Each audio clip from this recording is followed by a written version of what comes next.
Naglabas ng ikatlo at huling video si dating Congressman Zaldico tungkol sa mga anyay insertion sa 2025 budget. Sabi ni Ko, sinabihan daw siya ni dating House Speaker Martin Romualdez na huwag umuwi sa Pilipinas dahil delikado raw. Inaasahan na raw niyang darami pa ang mga kasong ihahain laban sa kanya. Ginagamit ng administrasyon ang buong resources ng bansa para tumahimik ako, para masira ang aking kredibilidad.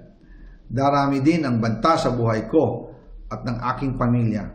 March 2025 pa lang, si Speaker ay nagpaparinig na sa akin sa aming meeting that he will shoot me if I will talk.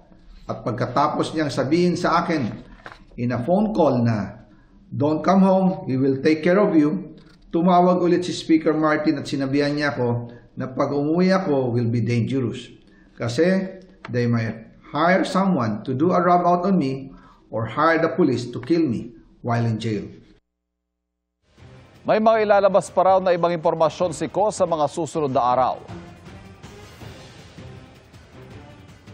Isa na dito ay yung kay Henry Alcantara, ang DPWH boys, ang sinasabi nilang halaga sa ICI ay 21 billion. Hindi po totoo yan. Ang totoong numero ay 56 billion pesos at yung pong halaga na yan ay kay Pangulong Bongbong Marcos at Martin Romualdez na punta lahat. Sana po ay hindi nila ako mapatay bago ko mailabas ang lahat. Sinusubukan namin kunan ng pahayag si Romualdez sa mga bagong pahayag ni Ko. Kahapon sinabi ni Romualdez na malinis sa kanyang konsensya at sa isang bagong pahayag ni Undersecretary Claire Castro ang sabi niya, walang maipakitang ebidensya at puro basa lang ng script si Ko. Yan daw ang problema.